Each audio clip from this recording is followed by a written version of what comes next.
She wasn't supposed to be there. That's what they thought. Wrong shoes, wrong skin, wrong silence. She walked in with no diamonds, no fanfare, no visible power, just a quiet presence, and a reservation with her name on it. But they never checked. They didn't have to, because people like her weren't on their list, not in their minds. So they dismissed her. They took her card. They called security. And she didn't raise her voice, didn't explain herself, didn't need to. Because what they didn't know was that she built the chandelier above their heads, approved the marble under their feet, signed the contracts that gave them titles. She didn't come to check in. She came to check them. And the only thing she ever raised was her eyebrow. If you've ever been misjudged before a word left your mouth, or watched someone erased without a single shout, you'll understand this story. Share it, because someone else has lived it, and someone else is still living it. Subscribe, if you believe silence is not weakness, and leave a comment if you've ever stood in a place you helped build only to be told you didn't belong. Because this story isn't just about her, it's about all of us. Now, let me take you back to the moment a black woman walked into her own hotel and was asked to leave. Let's begin.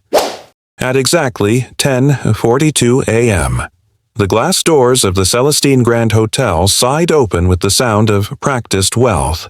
Inside, the lobby glowed with soft amber light, polished to perfection velvet sofas, silent pianos, and a chandelier that had never once flickered without permission. It was a space designed to whisper exclusivity, not to shout it.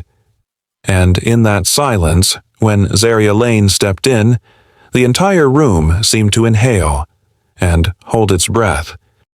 She didn't dress like someone the lobby was used to swallowing. A cream trench coat, crisp but unbranded.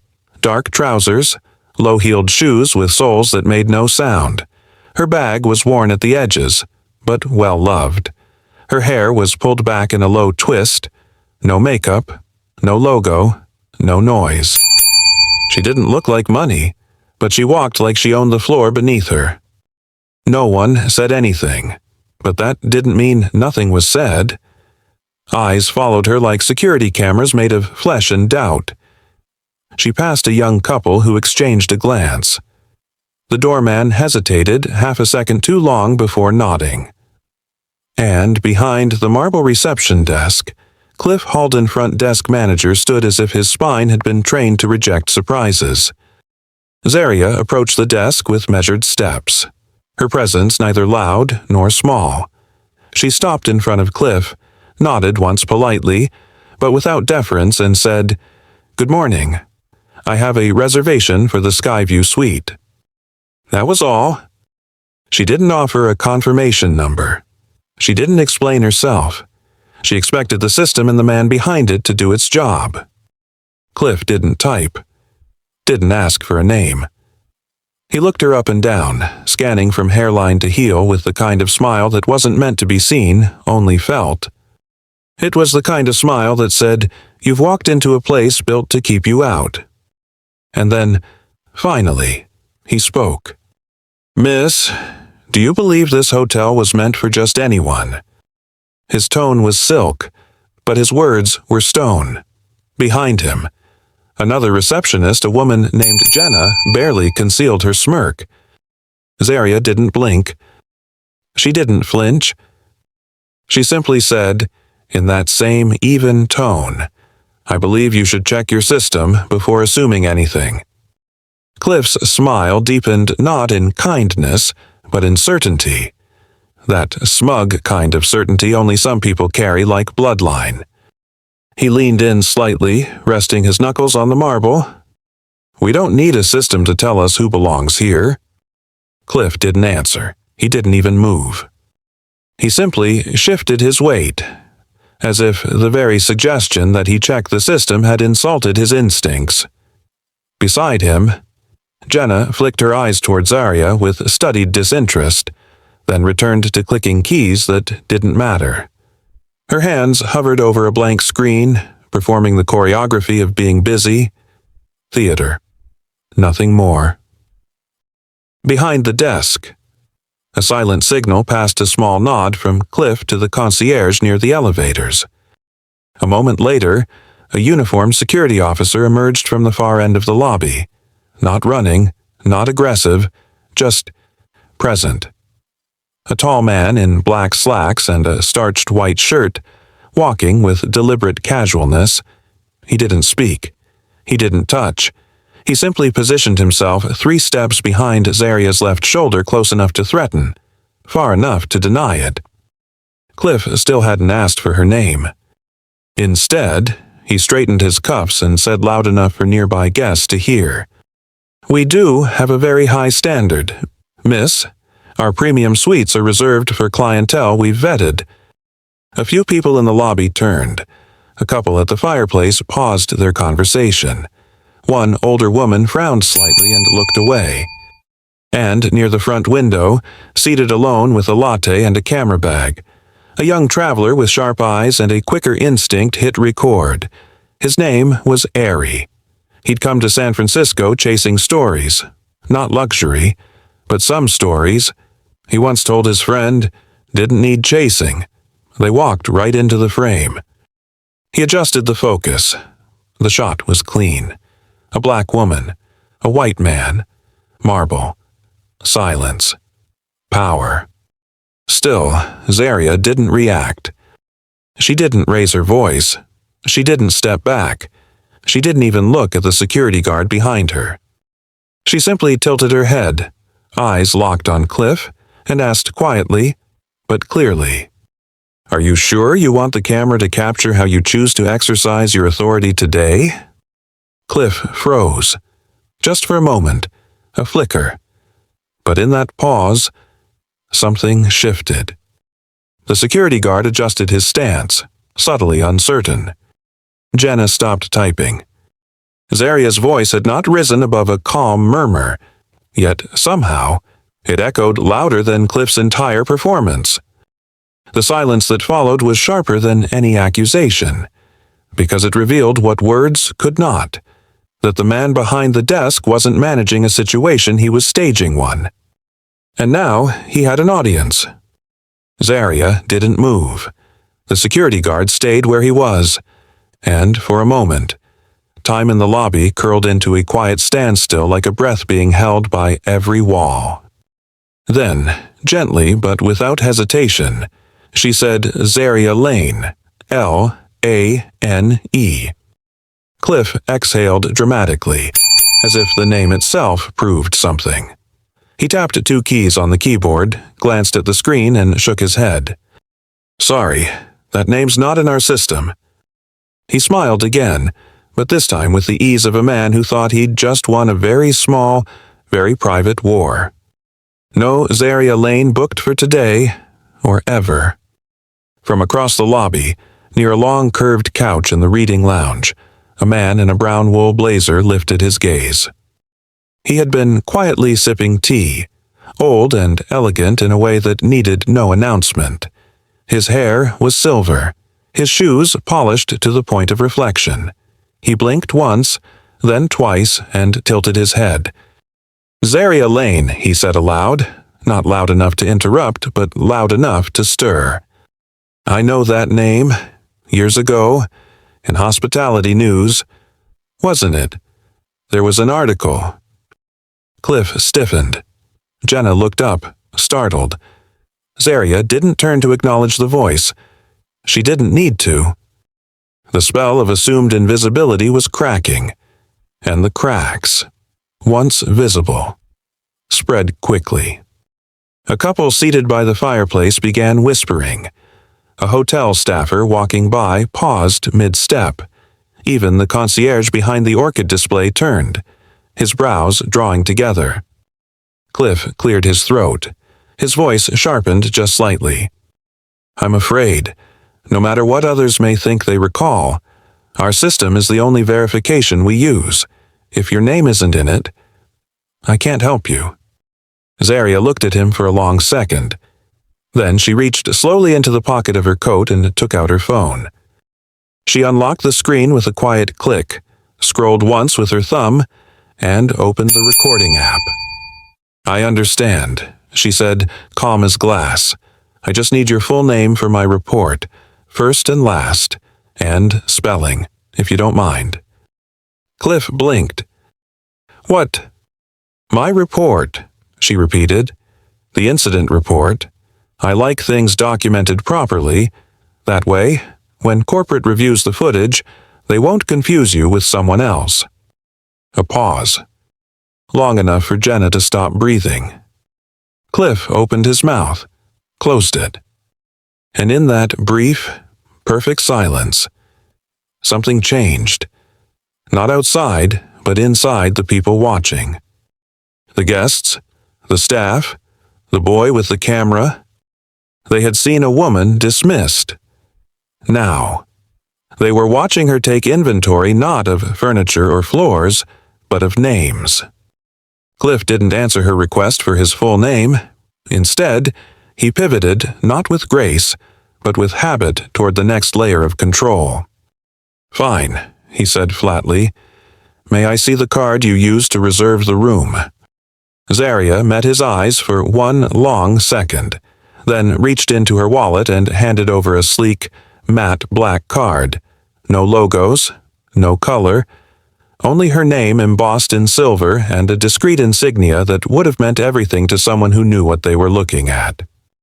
Cliff didn't, or pretended not to. He held the card between two fingers like it was something fragile or contaminated, then turned to Jenna. "Let's run a fraud check, just in case." Jenna didn't ask questions. She moved with the smoothness of someone who'd practiced this exact scene before. Cliff handed her the card. Jenna turned, walked to the small cabinet behind the desk, keyed in a quick code, and opened a recessed safe. Without a word, she placed the card inside and locked it. Click. To the guests nearby, it looked routine. To those watching more closely, it looked rehearsed. Zaria remained still. She didn't protest, didn't demand her card back, didn't say a word. She simply stood there, watching a system do what it was built to do, exclude, under the guise of security. Airy, now seated farther back by a marble column, hadn't stopped recording, but something in him shifted. He tapped twice on his phone screen. His feed went from record to live.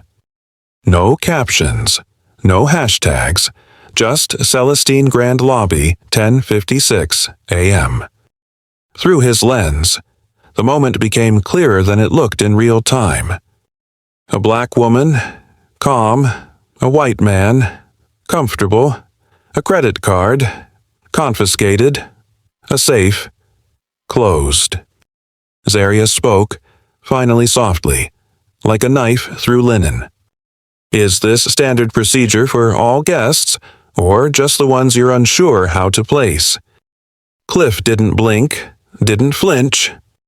He smiled again, that same half-curved smirk, the kind you use when you're too proud to admit you've already lost control.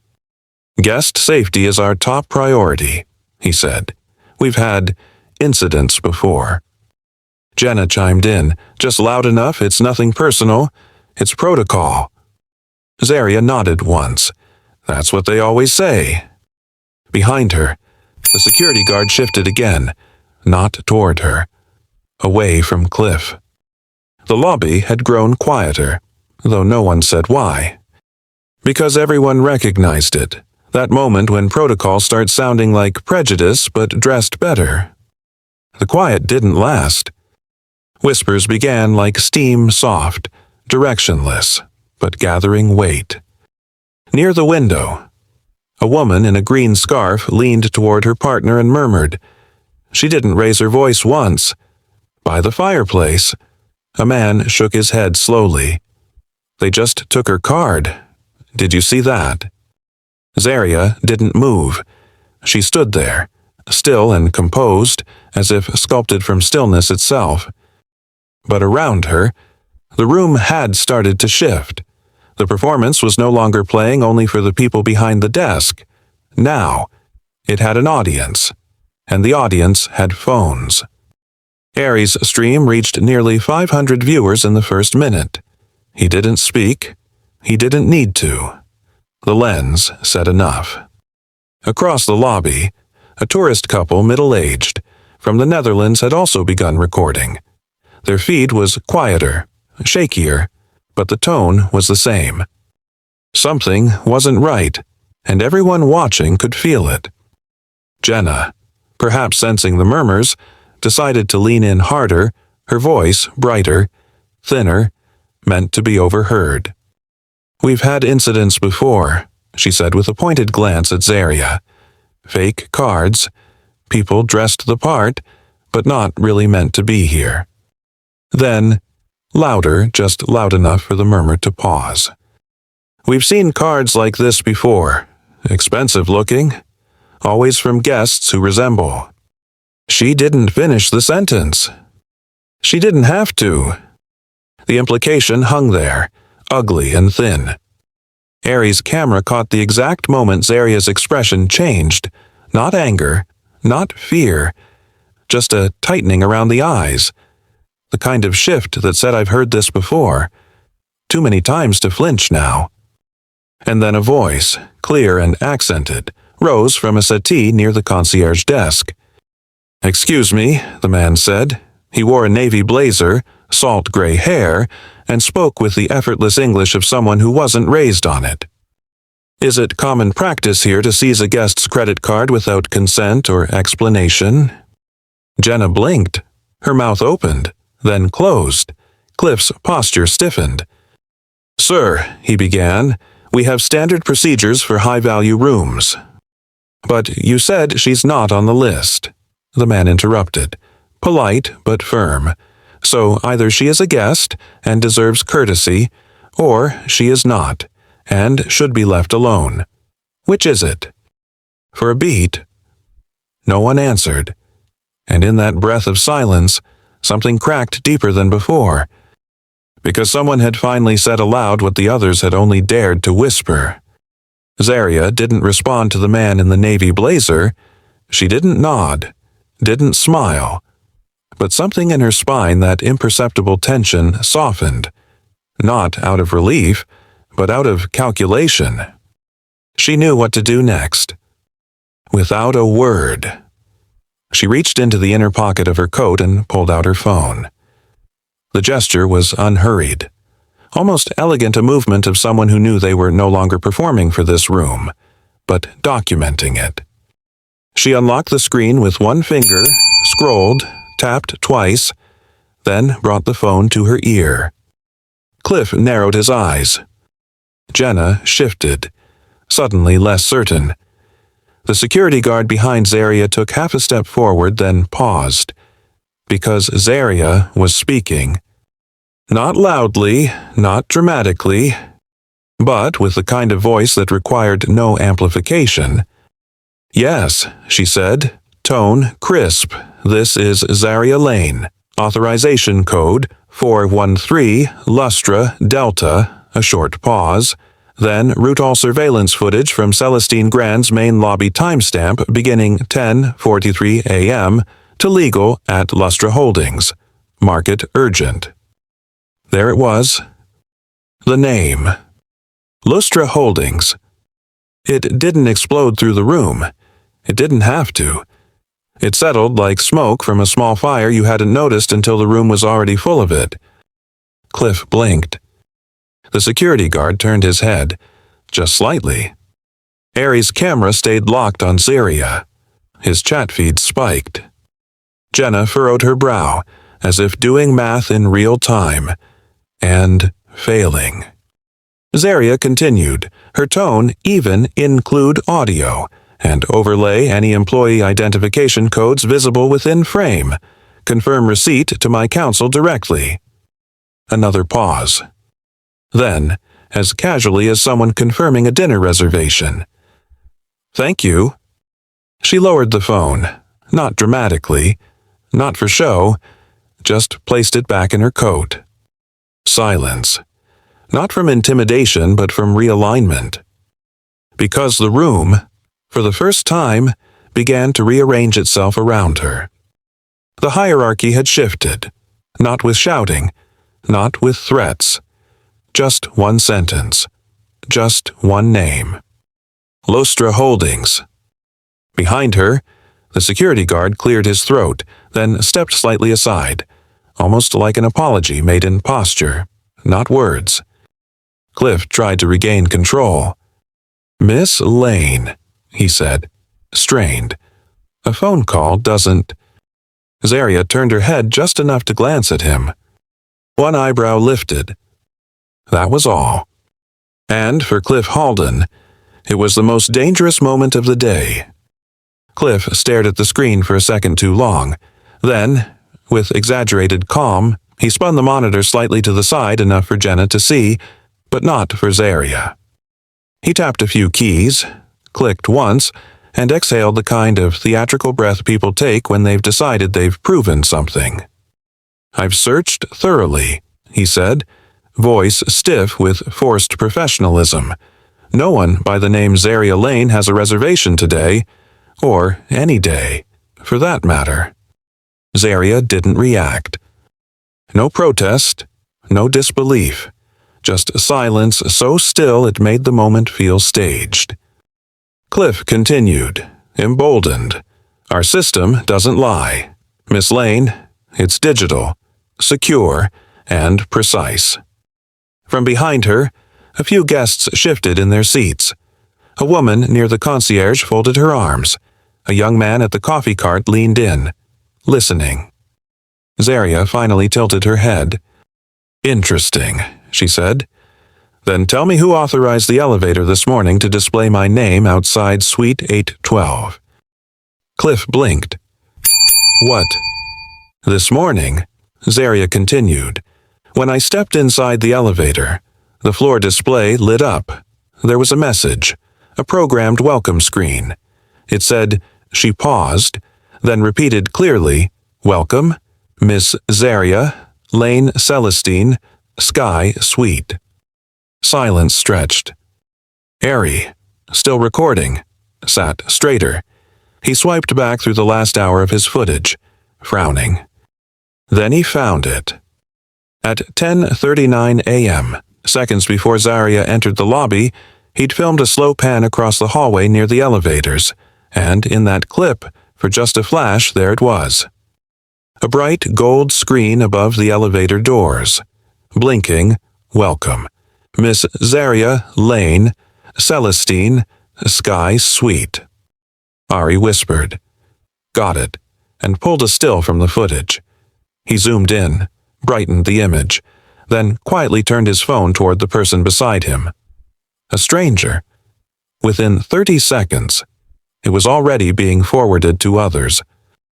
The first whisper became 2, then 10. Zaria didn't need to say a word.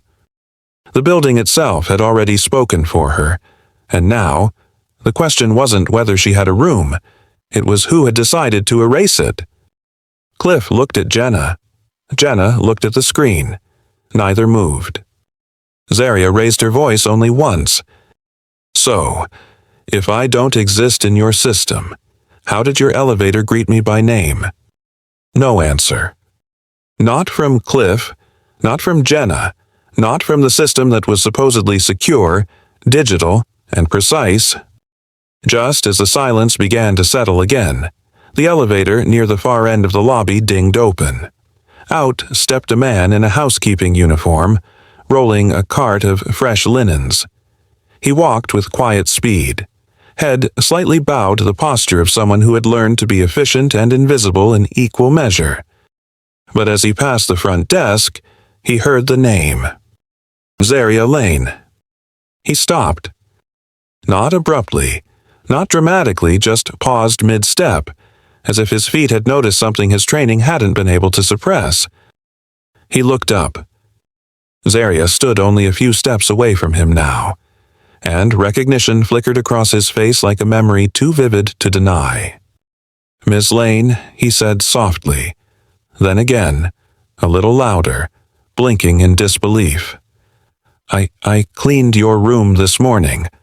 Suite 8 and 12. Cliff froze. The sound of linen wheels against polished stone slowed, then stopped. Zaria turned, just slightly, meeting the man's eyes. Her face didn't show surprise, only quiet affirmation. The man nodded again, as if confirming it to himself.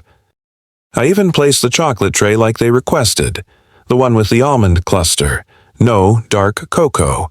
That was on the memo under your name. Cliff's voice cut through the space like a blade meant not to kill, but to silence. Dami, he said sharply, that's enough. The man blinked, looked toward Cliff, then back at Zaria. Cliff's tone darkened. Housekeeping is not to engage with guests unless prompted. That's the protocol. Zaria didn't speak. She didn't have to, because what followed next was louder than words. Dami's face shifted not in fear, but in clarity. He had just remembered something more dangerous than protocol, the truth. But he hesitated. Not because he doubted himself, but because the look Cliff gave him was precise. Not a glare, not a threat, just a look. One that said you speak again, and we both know what happens next. It wasn't a warning, it was a ritual. A practiced language of power spoken not with words, but with glances sharpened over years of enforcement. Dami lowered his gaze, not in shame, but because he knew this wasn't his moment. He pushed his cart forward. But the damage was done. The people in the lobby had heard. Not just Zaria, not just Cliff. Everyone. And in the quiet left behind by Dami's retreat, the system revealed itself not as a machine of precision, but a machine of selective memory. Ari sat forward, eyes narrowing as he scrubbed through the footage again. He wasn't a journalist, not officially, but he'd chased enough stories across enough cities to know that sometimes the truth didn't shout. It sat there quiet, time-stamped, and waiting to be noticed. He opened the screenshot app and overlaid the elevator still. Welcome. Mrs. Zaria Lane, Celestine Sky Suite.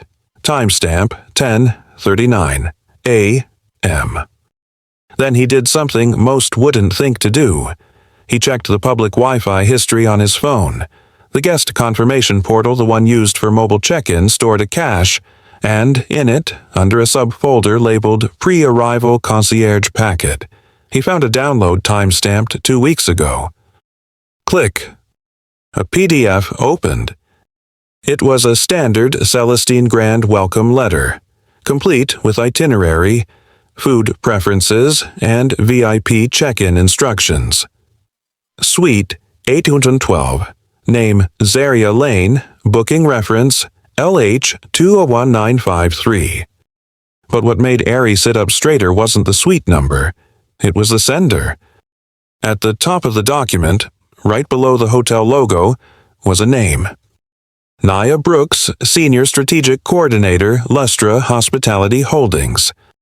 He whispered the name once, then again, louder. He looked at Zaria, who remained still, and then at Cliff, who definitely hadn't heard it yet. Ari stood up and cleared his throat. I think this belongs to you, he said, stepping forward and holding out his phone to Zaria. She glanced at the screen. One look, nothing more. Her eyes didn't widen. Her breath didn't shift. She just nodded. Thank you. But it was enough. Cliff noticed. So did Jenna. What is that? Cliff asked, suddenly defensive. Ari answered without apology. A confirmation email for the Celestine Sky Suite from 2 weeks ago, sent by someone named Nia Brooks. Jenna turned pale. Cliff tried to keep his voice flat. There must be a mistake. That name doesn't...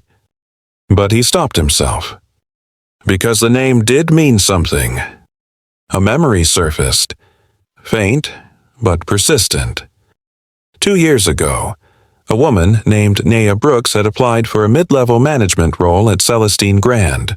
Bright resume, strong background, she made it to the final round.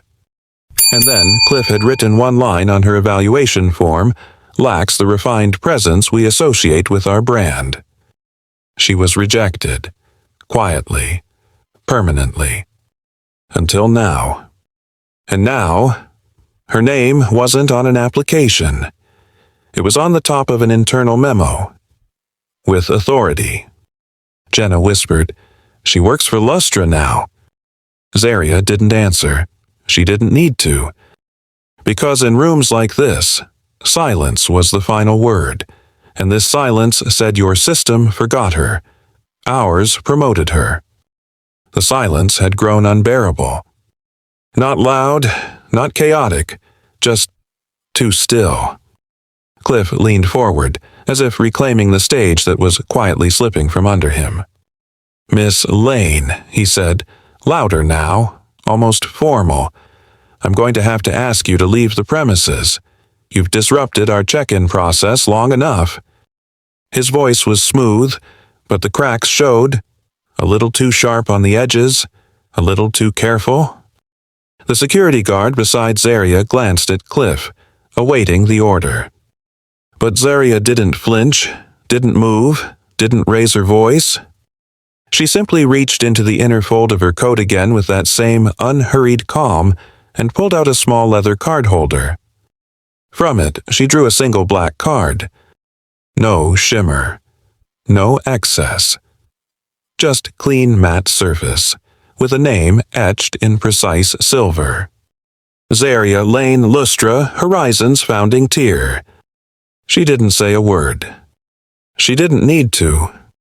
She held it up not toward Cliff, not toward the guard, but just upward, as if allowing the room to decide what it wanted to do with the truth. The effect was immediate. The guard's shoulders lowered by half an inch. Jenna visibly froze. Even a passing bellhop slowed his step, eyeing the card like it was a key to another universe. And around them, the guests, now fully alert, fully witnessing, began to murmur. Did she say Lustra Horizon's founding tier? Is that even real? Zaria remained perfectly still, as if wrapped in something older and heavier than silence. Not fear, not defiance. Armor. Cliff forced a dry chuckle. I've seen replica cards before, he said, a bit too fast. That doesn't prove anything. But his voice cracked on the final word. Because it did prove something. Not just her identity, but her restraint. Any other guest might have screamed, demanded, threatened. Zaria didn't. She stood like marble carved for a different century, immovable, undeniable. Harry's livestream ticked past 12,000 viewers. His chat exploded. Cliff saw the phones now, all around him. Too many to stop, too late to undo. Still, he leaned back, folded his arms, tried to smirk. But it didn't reach his eyes, because he finally realized he wasn't managing a guest anymore. He was facing someone whose silence weighed more than his entire vocabulary of policies. And in that moment, the only sound in the room was the quiet click of a shutter. A tourist near the back had taken a photo. Of Zaria. Of the card. And of the moment the power in the lobby changed hands without a single word. Cliff's eyes lingered on the black card for a beat too long. Then, like someone trying to erase a truth with posture, he straightened, adjusted his collar, and forced his voice into something firmer than conviction authority dressed in desperation. This is no longer a conversation, he said. You're disrupting our operations. Ms. Lane, you need to step aside immediately. He turned to the security guard. Please escort her outside until we can verify her identity. Now. The guard hesitated. Not for long, but just enough. Enough for the entire lobby to feel the glitch. Zaria didn't move. She didn't raise the card higher. she didn't lower it, either. She simply stood, not blocking, not resisting, just present, in a way that rewrote the rules of presence. Harry's live stream had crossed 1 million views. Comments scrolled so fast the screen looked like static. Then one comment stuck, not in volume, but in weight. Wait, I know her. That's the woman who helped fund Celestine's original capital campaign 5 years ago. She's not a guest. She's the reason this hotel exists. The chat caught fire. You're kidding. Someone check investor records. OMG, look up Lustra's founding board. Her name's there. In the lobby, the crowd felt it before anyone said it out loud. That ripple-like history shaking off dust. Zaria didn't react. She didn't confirm, didn't deny, didn't so much as blink. Jenna turned to Cliff, voice low but clipped. Should we hold off just for a second? No, Cliff snapped. If we back down now, we lose control. He didn't realize it yet. Control was already gone. And the man trying to preserve it looked smaller by the second. Behind the desk, another staff member, young, quiet, probably new, slipped a glance towards Zaria. His eyes held that particular blend of doubt and awe that lives between myths and memories. A guest in the far corner whispered, "She hasn't said anything." His friend replied, "She doesn't need to." And that was it. The moment cemented.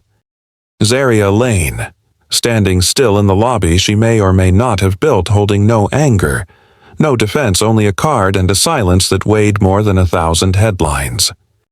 Cliff looked around. The staff behind him, the guests before him, the cameras above him, and realized he was no longer facing a problem. He was standing in the middle of a reckoning. Somewhere in the rising murmur, just beyond the front desk and around the curve of the east hallway, someone noticed the painting. It wasn't new. It had been hanging there for years, a commemorative canvas from the early days of Celestine Grand. Most guests walked past it without ever really looking. But now, all eyes were searching for something, anything. And there it was, framed in gold, quietly lit from above. A photograph rendered in painterly brushstrokes, 5 figures standing before the skeletal steel beams of an unfinished lobby. 3 men in suits, 1 woman in pearls, and in the center, standing slightly back, hands folded, eyes steady, a black woman in a gray coat. Zaria Lane. Someone gasped, not theatrically, just audibly enough to draw others near. Within seconds, 2 guests had walked closer. Airy, still live, turned his phone toward the painting. His voice came through low, steady, awestruck. "Oh my God, it's her. That's Zaria. Right there." He zoomed in. Cliff heard it. His body turned before his head did the kind of turn you make when instinct is faster than discretion. "What are they looking at?" he asked. Jenna, pale now, followed the gaze and immediately paled further. The painting. Without thinking, Cliff stepped around the desk and strode toward the hallway. He stopped in front of the frame, stared at it, as if sheer disbelief could will it into being someone else. Then he turned back to Jenna and barked, "Get maintenance, take it down, now." But now. He looked at Zaria as he said it. For the first time, his voice cracked, not out of anger, but recognition. Zaria didn't move, didn't smirk, didn't even lift an eyebrow. But Aries' camera had already caught it, not just the painting, the inscription beneath it. Small, etched into the gold plate at the base of the frame. A home for the unseen, the unheard. Founding Vision Statement. 2017. The irony didn't need explanation. It hung in the air, heavier than Cliff's orders, louder than the click of the livestream's mic. As maintenance arrived, one guest quietly stepped forward and snapped a photo of the plaque before it could be removed. Another guest whispered, "They built a monument to her." And still, they forgot her. No one said it, but everyone knew. You don't erase someone who helped build the foundation. Because eventually, the building remembers. While Cliff barked orders and Jenna scrambled to call maintenance, no one noticed the young man standing at the far end of the reception counter. Lucas Chen, 23, new, barely 3 months into his position as junior front desk associate. His job, until now, had been to smile, nod, and never speak unless spoken to. He did all those things well. But this moment, this chaos swirling around him, had cracked something. He'd seen it unfold from the start. Zaria Lane entering, the tension, the card, the safe, the painting. And he remembered one very specific thing. 8:13 a.m. His shift had just begun. He had logged into the back-end system, double-checking arrivals for the day, organizing digital welcome screens, confirming preferences. And he remembered it because it was the only time that morning something disappeared in real time. Suite 812, name Zaria Lane, status confirmed. Then, within seconds, status removed. No error, no guest cancellation, just vanished. A deletion. Now, across the lobby, the security guard took a step toward Zaria. That's when Lucas stepped forward. His voice didn't cut the room like a blade. It didn't need to. It was soft, but clear, and it landed like truth always does, quiet at first, then unstoppable. "Miss Lane was in the system this morning," he said. "I saw her name on the screen myself, right next to Suite 8112. Every head turned. Cliff froze. Jenna's lips parted. Lucas didn't stop. "I saw it at exactly 8:13 a.m. Then it disappeared. No cancellation notice. No internal memo. Just gone." The silence that followed was not the respectful kind. It was the kind people give to something too real to deny. Cliff stepped forward, his tone clipped. "Chen, what do you think you're doing?" Lucas met his gaze for the first time. His hands trembled slightly, but his voice held. "Telling the truth?" Cliff's eyes narrowed. "You want to lose your job over this?" Lucas didn't blink. "If telling the truth costs me my job, then maybe I'm in the wrong building." Someone gasped. Not from drama, from recognition. A line had just been crossed, and not by Zaria. Cliff's jaw clenched, but he didn't reply. Because for the first time that morning, someone behind the desk wasn't acting. They were revealing. Cliff didn't move, but the silence after Lucas's words wasn't the kind that passed. It lingered, like humidity before a storm. Lucas took a breath. One hand still trembling at his side, the other reaching slowly into his pocket. He pulled out his phone, a standard company-issued device, nothing fancy, and unlocked it with a swipe. Cliff's eyes narrowed. Jenna instinctively stepped back. Zaria remained still, but her gaze had sharpened. Lucas didn't look at any of them. He just tapped voice memos. Scroll, 8:17 a.m. Label Ops Room. Audio. Play. A crackle of static, then a low buzz of morning chatter, then a voice. Familiar, calm, cold. "We don't need her kind complicating today's list. Delete the reservation. Issue a refund quietly. No email. No paper trail." Another voice, lower, male. "What if she shows up?" "She won't. And if she does, she won't make it past the front desk." And then silence. Except it wasn't silence anymore. It was proof. The lobby shifted. Every breath became a weapon. Every glance became a witness. Cliff lunged, not violently but with the practiced panic of someone who thought he could still contain a flood. "Turn that off," he barked. "You're violating company policy." But Lucas took a step back, holding the phone away. Too late. Ari had already aimed his live stream at the speaker. Several guests had already begun recording on their own. The sound echoed through the marble walls like a siren. Not loud, but undeniable. Jenna whispered, "Oh my God." Cliff's voice cracked as he reached again. "Give me the phone. Now." Lucas didn't flinch. "Don't," Zarya said softly, for the first time stepping forward. Not between them, just enough to recenter the room around her. Cliff stopped mid-motion. Zarya looked at Lucas not with surprise, but with a calm that felt like armor. Then she said, clearly, so the entire lobby could hear, "Truth, when whispered by the brave, still echoes louder than lies." Lucas blinked. His shoulders dropped. For the first time all morning, he looked unafraid. Cliff turned, as if searching for something policy, protocol, even a door. But there was nothing to hide behind now. Not when the building itself was listening, not when the truth was playing out on speakers in high definition.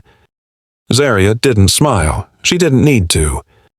Because Lucas had already said everything that mattered, and the tape, the one no one had asked for, had become the most powerful voice in the room. The lobby had never been quieter, not even at 2 a.m., when the chandeliers dimmed and the marble floors cooled. Now, at 11:12 a.m., it felt like time itself was holding its breath. Zarya stood still. Lucas stepped back behind the counter. Cliff, hands clenched, stared into a vacuum where authority used to be.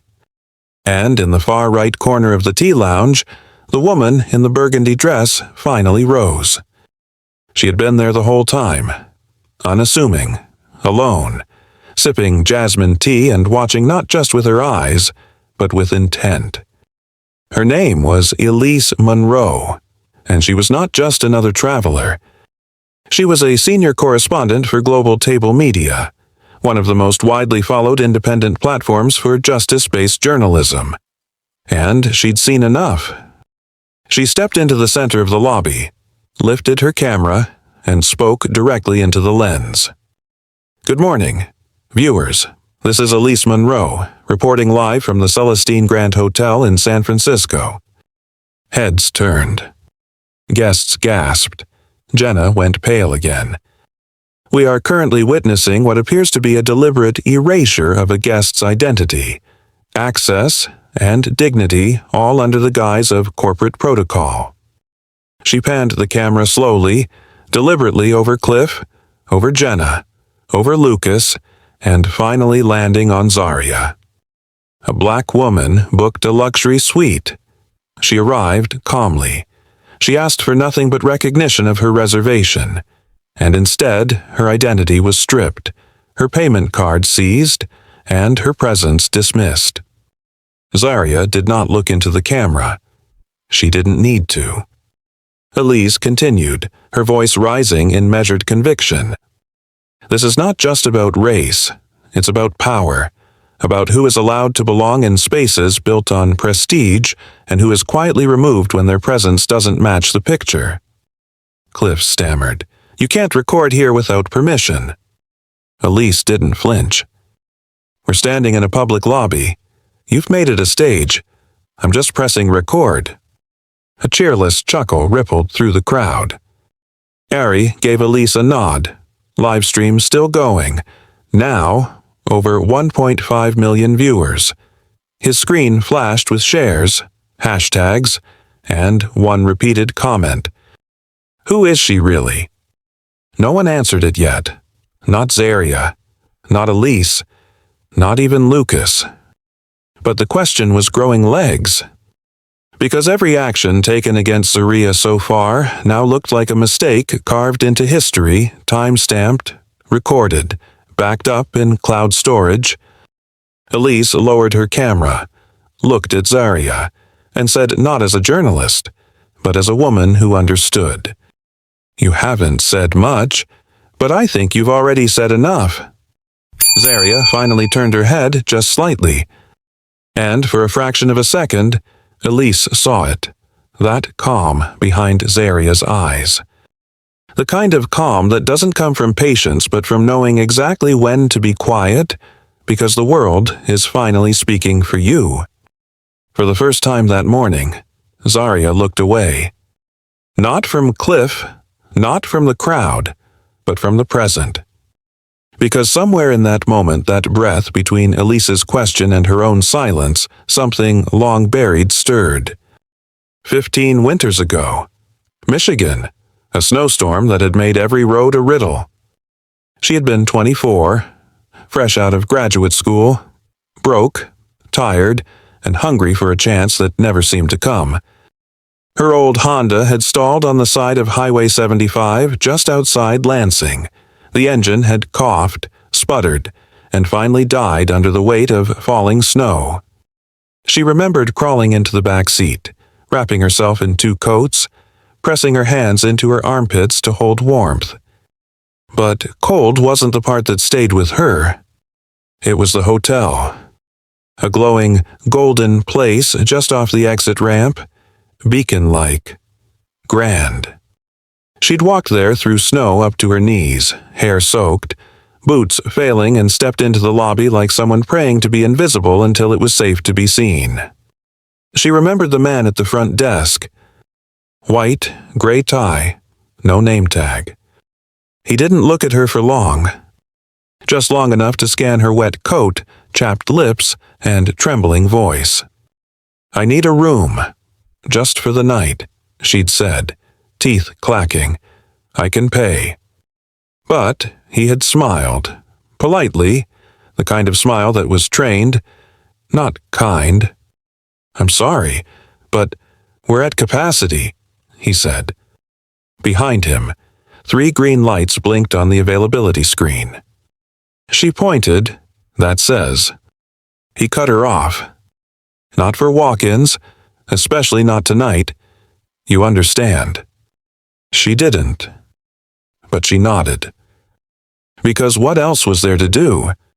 She'd walked back through the snow, head bowed, boots heavy, curled up in the car, shivered through the night, cried so quietly she wondered if even the steering wheel could hear her.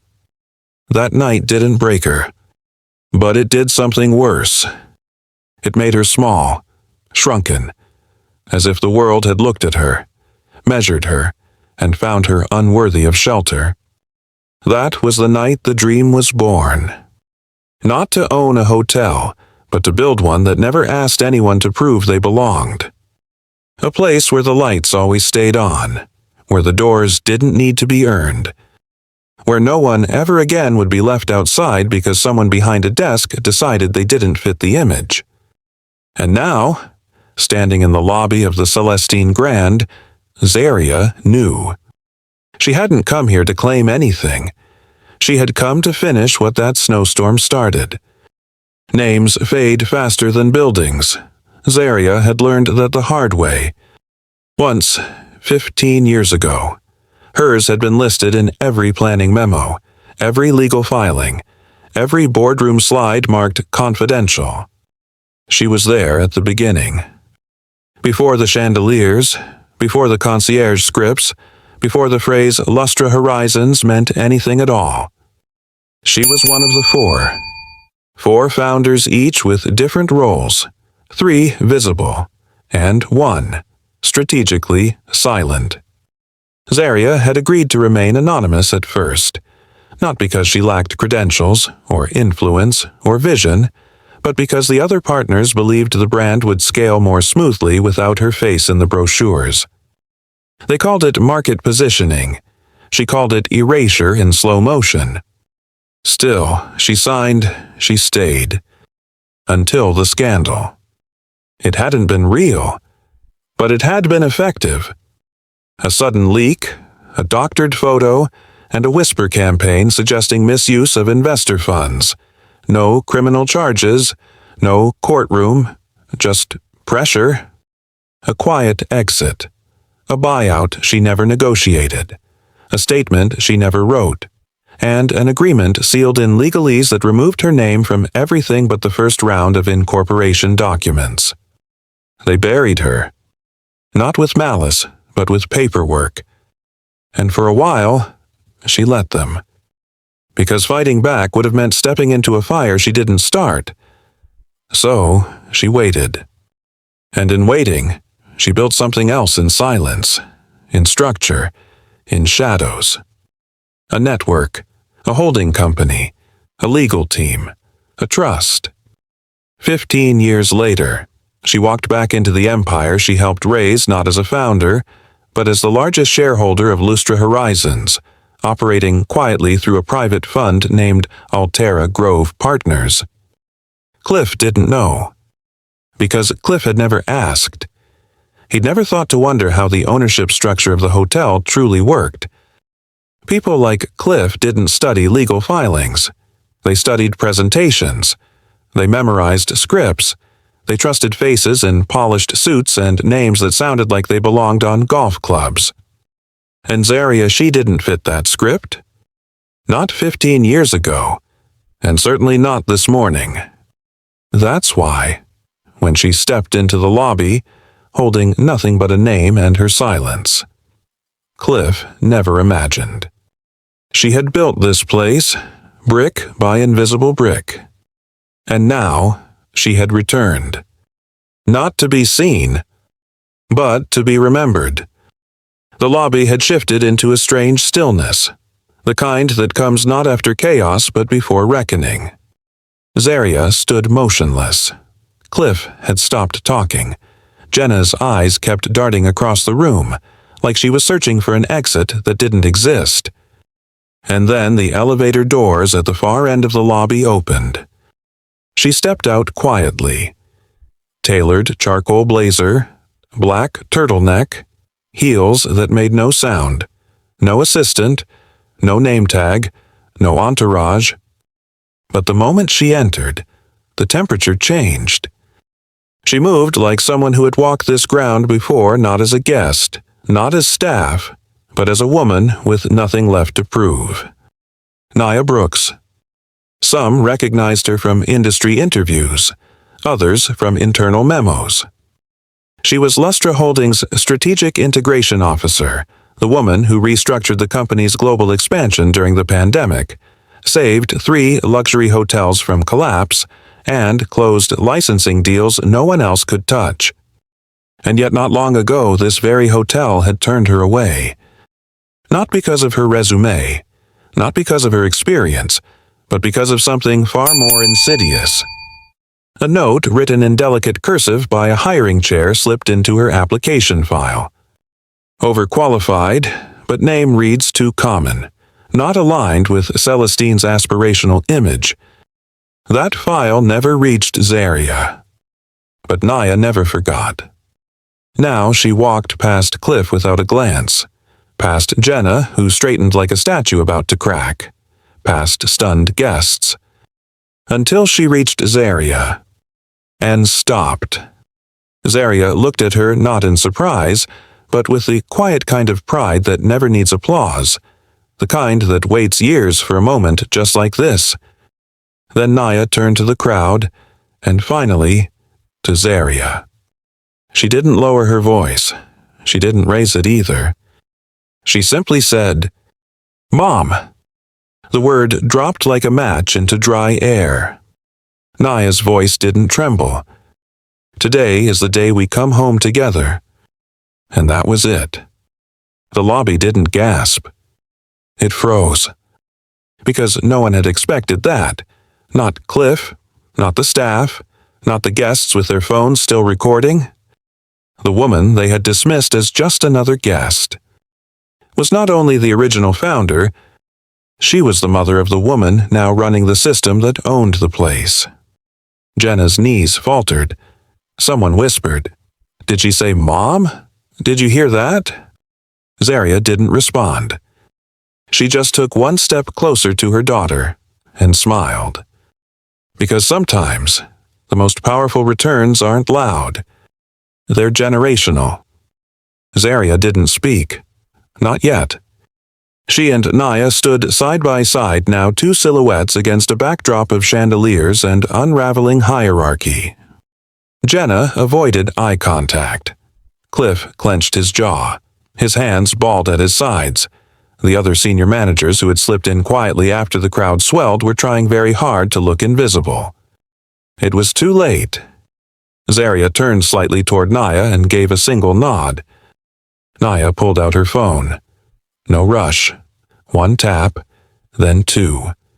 She turned the screen slightly so her mother could see. A soft chime. That was it. But in offices 6 floors above, on the back-end servers that powered the Celestine Grand's operations, a quiet storm began.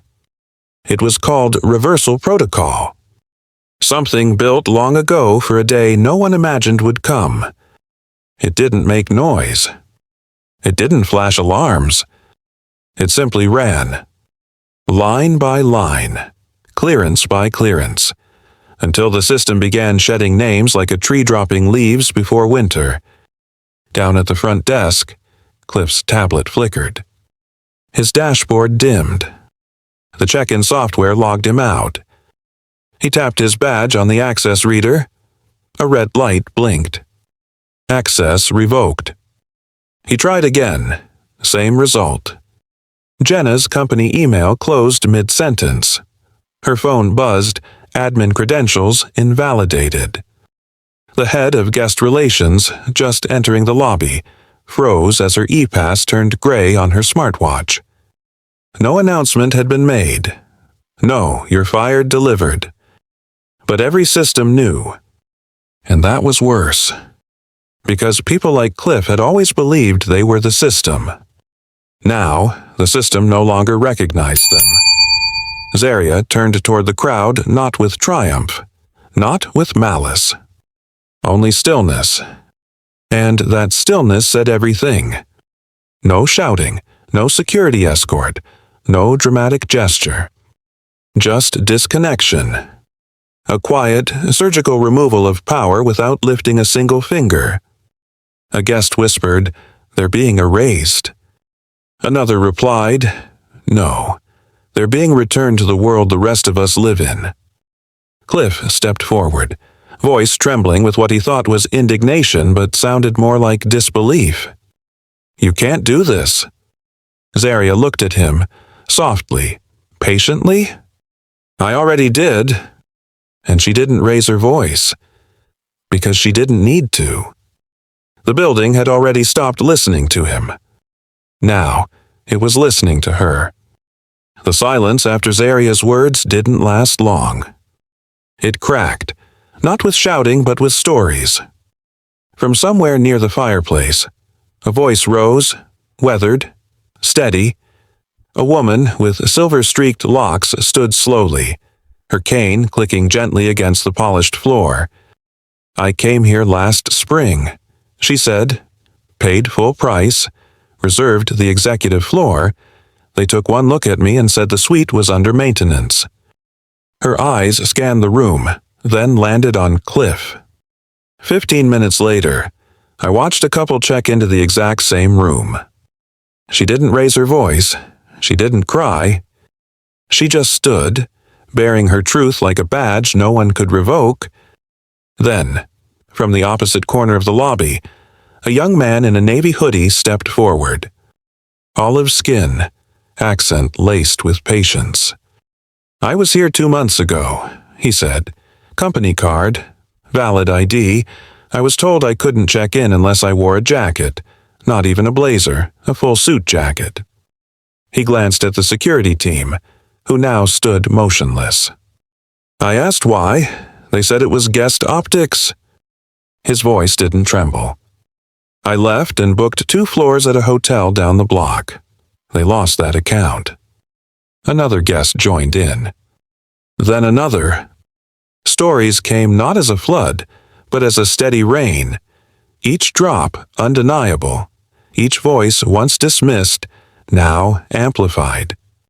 One woman held up her phone, showing a photo from a previous visit. "That's me," she said, "and that's the same clerk who told me I didn't look like I could afford a penthouse." Jenna turned away. Cliff's face drained of color. But Zaria didn't move. Not a word. Not a glance for credit. Because this wasn't her vindication. This was collective memory finally finding air. One guest leaned toward another and whispered, "It was never just about her." And they were right. Zaria had become a symbol, but the harm had been cumulative, layered across years, denied behind policies, and brushed off as isolated incidents. Now, those incidents were standing side by side, naming names, quoting phrases, remembering dates. And no manager in the world could press mute. At the center, Zaria remained still. The way pillars don't react to weather, they simply stand, while the wind admits it was wrong. The room had spoken, not with verdicts but with memory. Still, Zaria stood silent at the center. Until now. She stepped forward, just enough to be seen without overshadowing. Her voice, when it came, was calm but carried the weight of a gavel no courtroom had ever earned. "I didn't come here to fire anyone," she said. "I'm not here to punish." She let the silence sit. "But I also won't decide who stays or who goes." She turned slightly, arms still at her sides. "Everyone in this lobby, every guest, every staff member, you've seen what happened here today. You've seen who listened, who stood still, who stepped forward, and who tried to erase. Then, simply, you will decide." A ripple passed through the room. Someone whispered, "She's letting us vote." Naya stepped beside her, holding a tablet synced to the internal hotel network. Within seconds, a live poll flashed across the main digital board above the concierge desk. 3 names, 3 faces, 1 question. Should this person continue to represent Celestine Grand? Beneath, 2 buttons, yes, no. Phones buzzed, guests tapped, staff watched, then joined. Lucas Chen's name appeared first. The numbers climbed, 10%, 37%, 74%, then settled at 92% yes. He blinked at the screen, mouth slightly open. For once, he had no words, only breath. Beside him, Jenna's name appeared. The numbers shifted more slowly. She stared at the board, frozen. Then, before the result could settle, she stepped forward. Her voice cracked. "I don't need to wait," she said. Tears welled, but didn't fall yet. "I used to think I was doing the right thing, following protocol, protecting the brand." She turned to Zaria, then the crowd. "But now I see. I was using rules to avoid responsibility, and those rules hurt people who walked in here with nothing but dignity." She looked at Lucas. "I'm sorry. You were brave. I was efficient." Then finally, at Zaria. "You didn't have to give us a vote, but thank you for letting me see who I really was before it was too late to change." She stepped back, trembling. The board updated. Jenna Morgan, 43%. Yes, 57%. No. Cliff's name remained untouched. No need to tally what silence had already decided. Zaria glanced around the room. She hadn't raised her hand. She hadn't touched a screen. But the power had passed, from protocol to people. And in that moment, the Celestine Grand Lobby became something new. Not a monument to exclusivity, but a room where truth had been voted back in. By the next morning, the old sign was gone. The one engraved in brass, mounted on polished wood near the entrance, refined elegance, exceptional standards.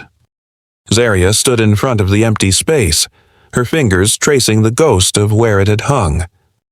She didn't ask for a replacement. She wrote it herself. Printed in bold, unadorned lettering, the new welcome sign read, "Welcome, whoever you are. This place sees you." It wasn't poetic. It wasn't aspirational. It was a promise. Guests paused when they read it. Some smiled. Some blinked hard, remembering things they'd long pushed aside. Inside the lobby, the air felt different. Not looser, not louder. Just breathable. The front desk no longer stood like a barricade. It had become a bridge. And behind it now stood Lucas Chen, newly appointed director of guest experience. He wore the same suit, carried the same tablet, but something about him had changed. He greeted guests with the calm of someone who had survived the fire and stayed soft anyway. At his side, new training modules were being rolled out, not about how to pour wine or pronounce designer labels, but how to recognize bias, how to restore dignity after damage, how to say, "I'm sorry," and mean it. Because Nia Brooks, now Director of Equity and Human-Centered Service, had made sure of it. Her first act wasn't to fire or restructure, it was to listen. To the night shift worker who'd seen things but never felt safe to report, to the intern who'd changed her last name on applications just to get an interview, to the bellhop who'd memorized every guest's face but never once been remembered by name. Zaria didn't sit in meetings. She didn't sign memos. She watched. Watched as the building began to unlearn its old choreography. The "yes, ma'am" that used to be coded with condescension was now said with clarity. The guests still wore designer coats, still ordered champagne, but now they waited. Watched. Some said it felt like a new hotel. It wasn't. It was the same walls. But the names had changed. The ones being honored. The ones being heard. Zaria stepped back from the lobby one afternoon, watching a new hire help a guest in a wheelchair navigate the lounge with unforced grace. No performance. No pity. Just presence. And she thought, this is the place she had needed that night in Michigan. This is the lobby she had once imagined, shivering behind a fogged windshield. Not for the powerful, but for the worthy. Which, she had learned long ago, was everyone. The sun had just begun to cast long, gold shadows through the tall lobby windows. Guests moved quietly, almost reverently, as if the building itself had been rewired to breathe differently. Softer. Slower. Human. Lucas stood at the front desk, eyes following a new trainee as she welcomed a guest with a nervous smile.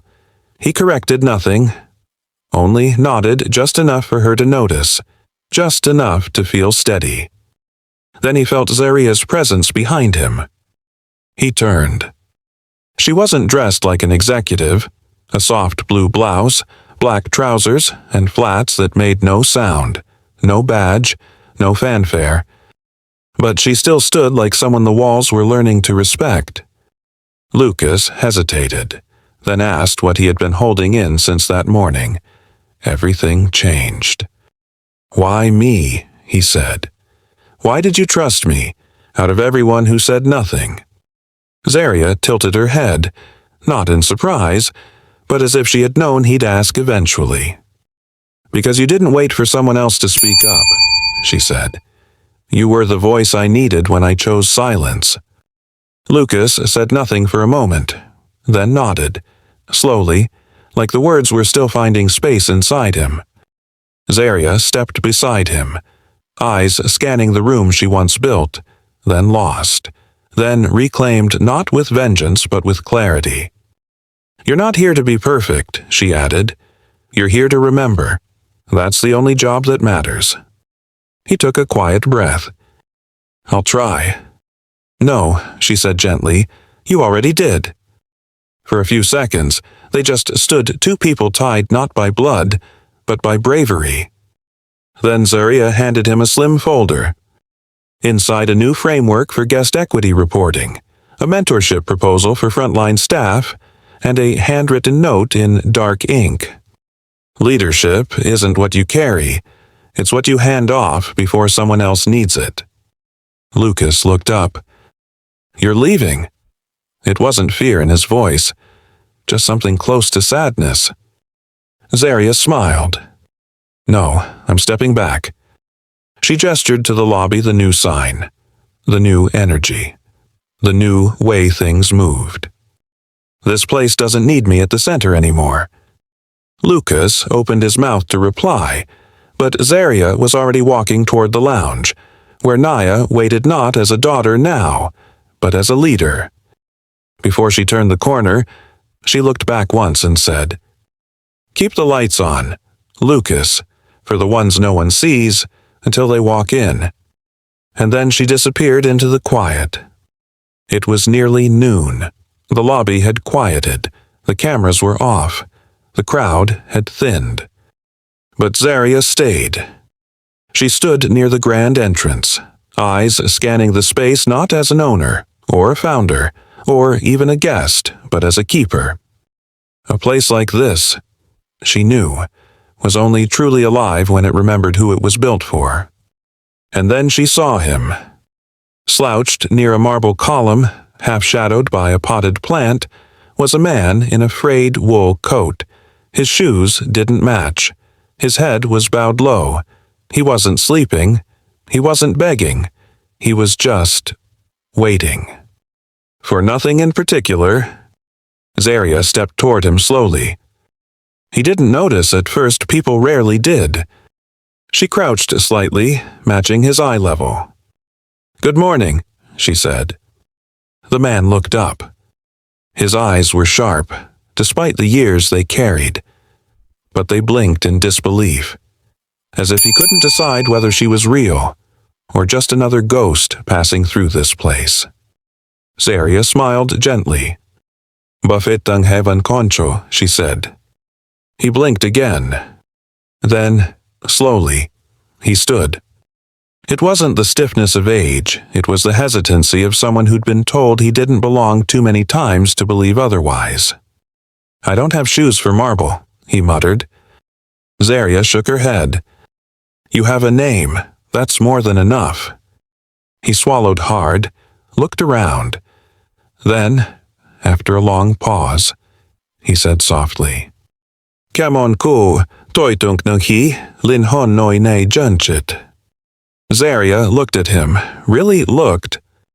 And for a flicker of a second, she saw him as he once was, white jacket, rolled sleeves, laughter behind the kitchen doors, the first executive chef of Celestine Grand, the man who had been dismissed, quietly, after objecting to the hotel's unwritten rule that only guests who looked expensive were truly welcome. He never filed a complaint, never made a scene. He just disappeared. Until now. Zaria nodded. "Hong no chicho jungan goi, taplay." She extended her arm. He took it. Together. They walked past the lobby desk, past the gleaming elevator doors, and up toward the second floor where the buffet still shimmered under soft light. No cameras, no speeches, just a table. Set and waiting. If this story touched your heart, make sure to like, share, and subscribe. Every click helps us bring more powerful stories of empathy, justice, and silent strength to life. Your support is what fuels this journey. Let's keep standing together and rising higher, one story at a time. Stay safe and inspired.